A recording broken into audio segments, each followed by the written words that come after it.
नमस्कार, मैं हूं श्वेता झा और आप देख रहे हैं आज तक। इस वक्त की सबसे बड़ी खबर आपको बता दें, दिल्ली में दोबारा स्कूल कॉलेज खोलने की बात सामने आ रही है। सूत्रों के हवाले से जो खबर मिल रही है, 29 तारीख से स्कूल और कॉलेजेस दिल्ली में खोल दिए जाएंगे।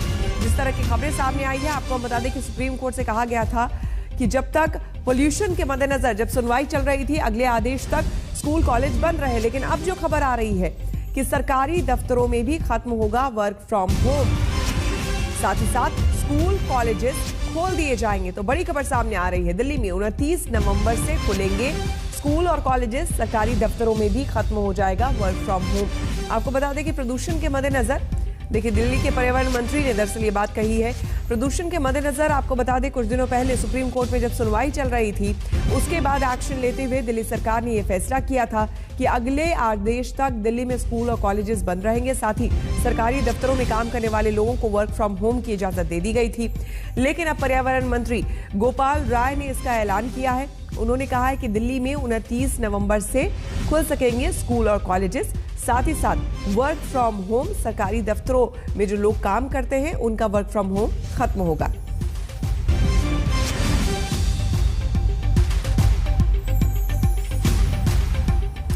और रुक करेंगे अगली खबर का। आपको बता दें कि मोदी कैबिनेट ने तीनों नए कृषि कानूनों की वापसी के प्रस्ताव को मंजूरी दे दी है। कानून वापसी के प्रस्ताव को संसद के शीतकालीन सत्र में दोनों सदनों में पारित करवाया जाएगा। इसके बाद तीनों कृषि कानून खत्म हो जाएंगे। प्रधानमंत्री नरेंद्र मोदी ने 5 दिन पहले तीनों कानूनों को वापस लेने का ऐलान किया था। पीएम ने कहा था कि हम कानून किसानों के हित में लाए थे, पर कुछ किसानों को समझाने में नाकाम रहे, जिसके बाद मोदी कैबिनेट ने कानून वापसी की बात कही थी और आज इस पर मुहर भी लग गई है। तो अब बड़ी खबर सामने आ रही है, संसद के इसी शीतकालीन सत्र में इसे पेश किया जाएगा और दोनों ही सदनों में इसको लेकर के सहमति बन जाएगी, जिसके बाद राष्ट्रपति के पास ये जाएगा और इसी तरह से कृषि कानून वापस हो जाएगा। सबसे पहले तो यही कि सदरपुर आए हैं, क्या समस्या है, किस लिए शामिल हुआ सर? यहाँ पे जो गांव की जमीन इनकी जा रही, इसका भी कोई सेटलमेंट अभी नहीं हुआ। मुआवजे की बात इनकी है, उसका नहीं गया। जमीन अधिग्रहण कर ले, जगह जगह काम इनके चल रहे हैं। तो इनसे बैठ के जो इनके इशू हैं, जो मुद्दे हैं, उस पर बैठ के भारत सरकार के लोग और ये बातचीत करें यहाँ के अधिकारी। सर, कृषि बिल वापसी को लेकर कैबिनेट ने मंजूरी दिया, ऐसी सूचना सर मिल रही है, तो पहली रिएक्शन सर क्या है? क्या नहीं, ठीक है, कानून वापसी की हमारी एक बड़ी डिमांड थी, वो हो रही है। पोल्यूशन पे एक बड़ी डिमांड थी, वो भारत सरकार ने पहले ही उसको कहा कि हम नहीं लेकर आएंगे। बिजली अमेंडमेंट बिल को उन्होंने अभी रोका हुआ है, उस पर अभी लेटर जारी नहीं हुए। एमएसपी का एक बड़ा सवाल अभी है और जो किसान हमारे शहीद हुए उनका एक बड़ा सवाल है। इन 2-3 चीजों पे बातचीत भारत सरकार कर ले, इसका समाधान निकलेगा। सर, कृषि बिल को लेकर आप संघर्ष कर रहे थे, तो अब आंदोलन सर कैसे चलेगा? आंदोलन तो ठीक चल रहा है हमारा। एमएसपी पे जब तक भारत सरकार बात नहीं करेगी, ये आंदोलन जारी रहेगा। इस बीच आपको बता दें, कांग्रेस नेता अधीर रंजन चौधरी ने कहा है कि 700 किसानों की जान गंवाने के बाद आप कानून वापसी ले रहे हैं। अधीर रंजन ने कहा है कि किसानों की सुनो और जो भी करो किसानों को संज्ञान में लेकर करो। ने मंजूरी दे दी है कि तीनों किसान जो कृषि कानून है उनको वापस ले लिया जाएगा। आपकी प्रतिक्रिया? देखिए, वापसी तो लेना है, पहले वो घोषणा कर दिए थे। अगर पहले ये कर दिया था, ये ज्ञान उनको आ जाते, तो हमारे 1 साल किसानों को इतना दिक्कत, इतना मुसीबत ना सामना करना पड़ती और 700 से 750 किसानों की जान गंवाने की जरूरत नहीं होती।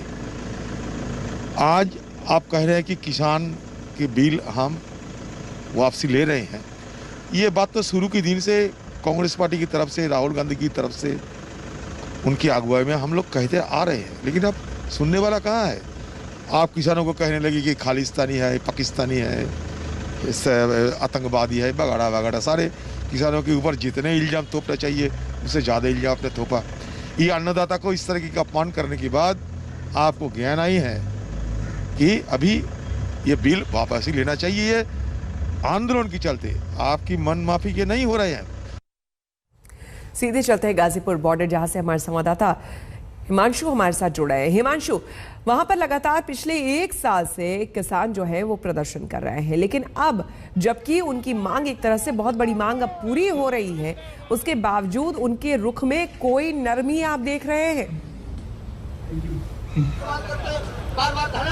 देखिए, हमने तमाम किसानों से बात किया यहाँ पर, जो गाजीपुर पर पिछले 1 साल से आप देखिए किस तरीके से यहाँ पे टेंट लगा के सभी लोग बैठे हुए हैं, लेकिन सभी का एक तरफ से यही कहना है कि जब वो आए थे तो उनके कृषि कानून के साथ जो उनकी पुरानी मांगें थी वो भी थी, जिसमें एमएसपी एक बड़ा मुद्दा था। और इसके बाद अब उनका कहना है कि जब वो यहाँ से आए और 1 साल जब वो यहाँ पे बैठे तो कुछ मुद्दे जुड़ गए, जैसे कि 700 से ज़्यादा किसानों की मौत हुई है तो शहीद स्थल बनाया जाए। इसके अलावा जो केसेस दर्ज हुए हैं किसानों के खिलाफ वो केसेस वापस लिए जाएं। तो ये तमाम मांगे, उनका कहना है कि एक बार अगर वो जाते हैं तो शायद सरकार सुने न सुने, तो एक तरीके से अड़े हुए हैं, बात वहीं पर है। अब ये देखना होगा, क्योंकि किसानों का ये कहना है कि 27 तारीख की इनकी एक बीकेयू की मीटिंग भी है संयुक्त किसान मोर्चे की, और उसके बाद उसी दौरान कई सारे, चूंकि 1 साल हो गया है तो कई जगहों पर ये आंदोलन 1 साल से चल रहा है, इसको लेकर के प्रदर्शन भी होंगे और इसमें कई सारे गाँव के लोग भी 27 तारीख को आने वाले हैं, जो तमाम बॉर्डर पे जो धरना स्थल बने हुए हैं। तो उसके बाद एक बातचीत होगी, इनकी आपस में बैठक होगी और उसमें क्या निर्णय निकलता है। फिलहाल जो आम किसान है उनकी नज़र बीकेयू नेताओं की तरफ है, और बीकेयू नेताओं से जब हम बात कर रहे हैं तो उनका कहना है कि 27 के मीटिंग में जो तय होगा उसके बाद। जी, एक बात समझना चाहूंगे आपसे कि एक लंबे समय से आंदोलन और उसके बाद प्रधानमंत्री का सामने आकर के ये कहना कि कानून वापसी होगी, अब उसके लिए प्रक्रिया भी आज से शुरू हो गई एक तरह से औपचारिक तौर पर। ये बताइए कि वहां पर किसानों से बात करके आपको क्या लग रहा है? अब एक नई, जब उनसे अब जब भी बातचीत होती है तो एक बहुत लंबी चौड़ी फहरिस्त मांगों की उन्होंने ला करके खड़ी कर दी है। ऐसे में ये जो टकराव, ये जो डेडलॉक बना हुआ है सरकार के बीच, किसान के बीच, खत्म होता किसी तरीके से नजर आ रहा है आपको? देखिए, यहाँ पर जो मांगे हैं वो अब जो पहले की मांग थी, जब यहाँ पे किसान आए थे तो 3 कृषि कानून मुख्य मांग थी, लेकिन अब क्या कहते हैं, हम खुद जो यहाँ पे किसान हैं इन्हीं लोगों से बात कर लेते हैं। 1 साल हो जाएगा, आप कब से आए हुए हैं? 26 तारीख में बनाएंगे जन्मदिन, 1 साल हो जाएगा पूरा। कृषि कानून तो वापस हो गया, तो अब वापसी तो सरकार की बात है, अभी चाहे तो 1 घंटे में वापस भेज दे, सरकार बुला कर। तो प्रधानमंत्री जी ने कहा कि भाई वापस हो रही है, अब आप लोग घर वापसी जाएं। मंत्री जी तो 1 साल पहले भी कह सके, जो आपको बात कही है। अब क्या है? अब क्या ये बात है कि जो हमारे ऊपर वजन लाद दिया है, मुकदमे लाद दिए फर्जी के, हमारे शहीद किसान हो गए, एमएसपी का कानून है, वो बुला के अभी आएंगे आपके पास। हिमांशु, सिंघू बॉर्डर सीधे चलते हैं। सुशांत हमारे संवाददाता हमारे साथ जुड़ गए हैं।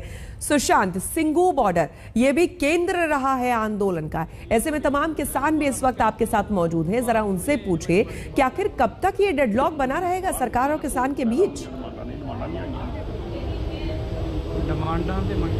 देखिए श्वेता, मैं सिंघू बॉर्डर पर मौजूद हूँ और ये जो किसान आप मेरे पीछे देख रहे हैं, पिछले 1 साल से 26 नवंबर को यह आंदोलन शुरू हुआ था, तब से यहाँ पर डटे हुए हैं अपनी मांगों को लेकर के, कृषि कानून की वापसी को लेकर के। किसानों से बातचीत करते हैं सीधे तौर पर, जो कृषि कानून थे अब कैबिनेट से भी मंजूरी जो है वो मिल गई है वापसी लेने की, अब आगे की क्या? आगे की जो रणनीति है वो साढ़े, जो मैं पहले भी आपको बता चुका हूँ, जो साढ़े संयुक्त मोर्चे के आगू है ना, जो सानू पंजाब से लेकर आए या सानू उसने जो कानून बता दिया कि ये कानून काले है, ये कानून अच्छे नहीं है। हमें जब कानून को पढ़ा तो देखा कि ये कानून अच्छे नहीं है। हम तब जथे बना के पंजाब, हरियाणा, यूपी सभी किसानों को जागरूक किया तो दिल्ली वालों चाले मार दिया। हुण जे प्रधानमंत्री ने ये कानून जो है रद्द कर दिया तो अच्छी बात है, और दूसरी जो साड़ी मांगे रहती है उसको भी ये सभी कोई जल्दी प्रवान कर ले, तो साढ़े संयुक्त मोर्चे के जो आगू है वो इस फैसले को, जो साढ़े बार्डर पर बैठे किसान हैं, जो लगी स्टेजा है, उस पर ऐलान कर देंगे, हम उठकर चल जाएंगे। चलिए, कुल मिला के क्या है, अब आगे की क्या मांग? हमारी जो संयुक्त मोर्चा है उसकी पिछले दिन ही मीटिंग हुई है, उसकी खुली चिट्ठी लिखी है हमने, चिट्ठी प्रधानमंत्री को लिखी है और जनतक की है, अखबार दी है, टेलीविजन आई है। पहली मंग तो यह है कि ਜਿਹੜੇ ਸਾਡੇ ਮਤਲਬ ਕਿ ਇਸ ਘੋਲ ਦੇ ਦੌਰਾਨ ਦੇਰ ਆਏ ਦਰੁਸਤ ਆਏ ਅਸੀਂ ਸ਼ਬਦ ਬੋਲਿਆ ਕਿ 700 ਬੰਦਾ ਸਾਡਾ ਸ਼ਹੀਦ ਹੋਇਆ, ਉਹ 700 ਬੰਦੇ ਦੇ ਪਰਿਵਾਰਾਂ ਨੂੰ जो मतलब चलिए, विधवा हुई ने जो बिल्कुल। साडे मतलब यानी कि कुल मिला परिवार के मतलब ये है ਜਿਹੜੇ कि बाकी पिछड़ की गए, मांगे उनके जब तक परिवार नहीं मानी जाती है किसान फिलहाल आंदोलनरत रहेंगे।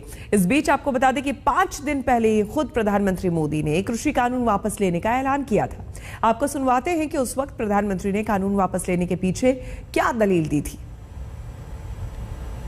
मैं आज देशवासियों से क्षमा मांगते हुए सच्चे मन से और पवित्र हृदय से कहना चाहता हूं कि शायद हमारी तपस्या में ही कोई कमी रही होगी, जिसके कारण दिए के प्रकाश जैसा सत्य कुछ किसान भाइयों को हम समझा नहीं पाए। गुरु नानक देव जी का पवित्र प्रकाश पर्व है।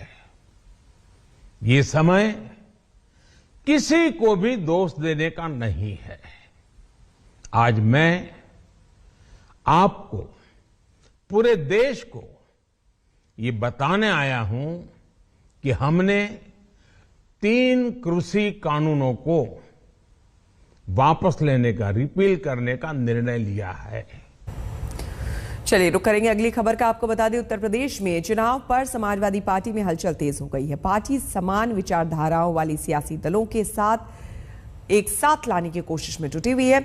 अब से थोड़ी देर पहले लखनऊ में आम आदमी पार्टी के नेता संजय सिंह ने अखिलेश यादव से मुलाकात की और ये जो तस्वीर आप देख रहे हैं, आप देख सकते हैं कि मुलायम सिंह के जन्मदिन पर संजय सिंह पहुंचे थे उन्हें बधाई भी देने के लिए। अभी कुछ दिन पहले ही उनका जन्मदिन हुआ था और ये तस्वीरें काफी कुछ बता रही हैं। आपकी मुलाकात हुई अखिलेश यादव से और पहले भी मुलाकात कई बारी हो चुकी है। क्या आज की मुलाकात इस मामले में अहम माना जाए कि आप लोगों की गठबंधन की कोई बातचीत बढ़ी? देखिए, उत्तर प्रदेश को भारतीय जनता पार्टी के कुशासन से मुक्त कराना है। एक ऐसा शासन जहां पे छोटी छोटी बच्चियों के साथ बलात्कार की घटनाएं हुई, एक ऐसा शासन जहां पर किसानों को कुचला गया, एक ऐसा शासन जहां पर बेरोजगारों को लाठियां मिली और मुकदमे मिले। इस शासन से उत्तर प्रदेश को मुक्त कराने के लिए कुछ कॉमन एजेंडा पे रणनीतिक चर्चा हुई है अखिलेश यादव जी के साथ और इस दिशा में बात आगे बढ़ी है। तो गठबंधन, आपने कॉमन एजेंडे की बात की, तो क्या माना जाए कि गठबंधन की तरफ आप बढ़ रहे हैं, गठबंधन होगा?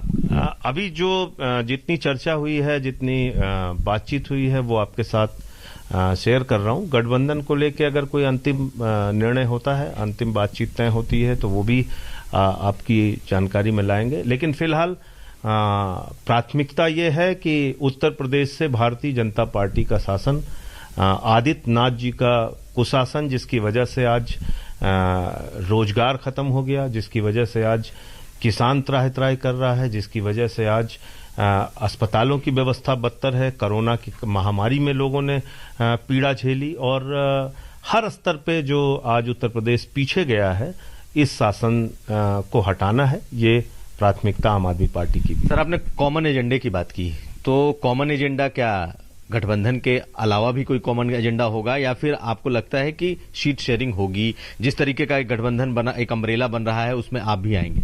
देखिए, सीट शेयरिंग या गठबंधन को लेके अंतिम जब कोई बातचीत होगी तो निश्चित रूप से उसके बारे में आपको जानकारी देंगे। लेकिन ये जरूर है कि एक नई शुरुआत बातचीत की हुई है फिर से, और जिसमें ये तय हुआ है कि इस शासन को, भारतीय जनता पार्टी को हराना है और जो आदित्यनाथ जी की तानाशाही का राज चल रहा है, इससे उत्तर प्रदेश को मुक्त कराना है। वैसे आपको बता दें कि जैसे जैसे चुनाव नजदीक आ रहे हैं, वैसे वैसे केजरीवाल को भगवान राम की याद आने लगी है। जी हां, केजरीवाल अब दिल्ली के बुजुर्गों को अयोध्या का तीर्थ कराएंगे। 3 दिसंबर से दिल्ली से अयोध्या के लिए पहली ट्रेन रवाना होने वाली है। एक और खास बात यह है कि सभी तीर्थ यात्रियों को अपने साथ एक अटेंडेंट ले जाने की भी मंजूरी मिली है। श्री रामचंद्र जी के, रामलला जी के दर्शन हुए और बहुत अच्छा लगा। जब वहाँ से बाहर निकला तो मन में एक भाव आया कि हे भगवान, मुझे इतनी ताकत देना, इतनी शक्ति देना, योग्यता देना कि मैं देश के हर व्यक्ति को अयोध्या के दर्शन करा सकूं।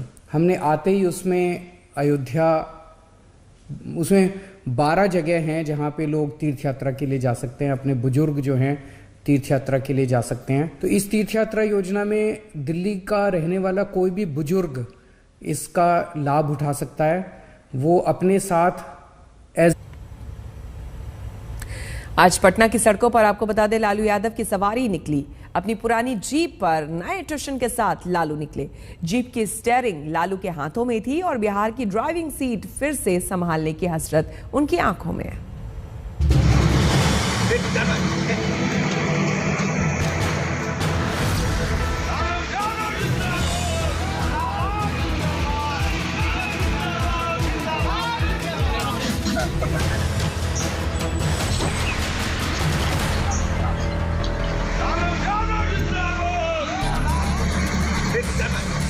पटना में लालू यादव की जीप घर घर आई और हल्के फुल्के हिचकोलों के साथ गाड़ी सड़क पर सरकने लगी।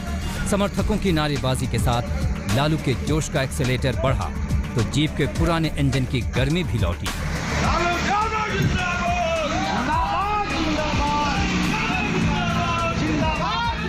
लालू की जीप का इंजन और गरमाया तो लालू ने खटाखट गियर बदल डाले और गाड़ी भूले बिसरे अपने पुराने रास्तों पर मालिक को ले चले।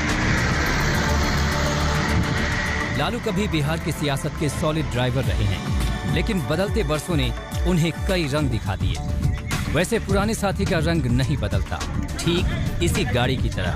73-74 साल के हो चुके लालू यादव बीमार हैं, लेकिन अपनी पहली गाड़ी का स्टीयरिंग थामा तो क्या बीमारी और क्या बुढ़ापा। बरसों पुरानी जीप का हॉर्न गूंजा और लालू ने दिखा दिया कि मौका मिला तो वो सियासत के साथ ड्राइविंग के पुराने खिलाड़ी भी हैं।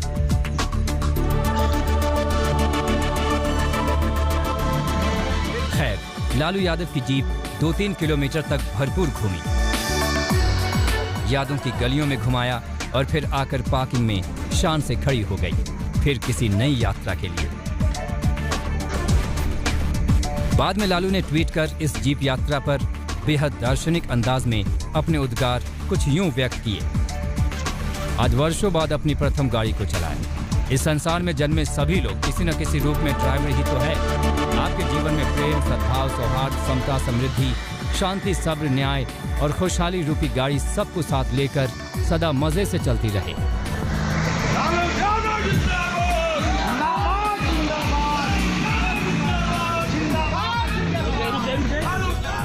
रोहित सिंह, पटना, आज तक। और अब खबर हिमाचल के सोलन से, जहां पर एक 4 मंजिला इमारत भरभरा कर गिर गई। इमारत के गिरते ही चारों तरफ धूल का गुबार उठ गया। लोग जान बचाकर भागने लगे। इस हादसे में एक की मौत हो गई। हादसे में फंसे सभी को बचा लिया गया है। ये देखिए तस्वीरें। 5 सेकंड में किस तरह से एक इमारत धूल बन गई। हालांकि इस घटना में एक शख्स की मौत हो गई है, लेकिन 3 लोगों को बचा लिया गया। ये देखिए अचानक से ये तस्वीर, और एक इमारत किस तरह से भरभरा कर गिरती है। ये देखिए 4 मंजिला इमारत एकाएक गिरी, जिसके बाद अफरा तफरी मच गई।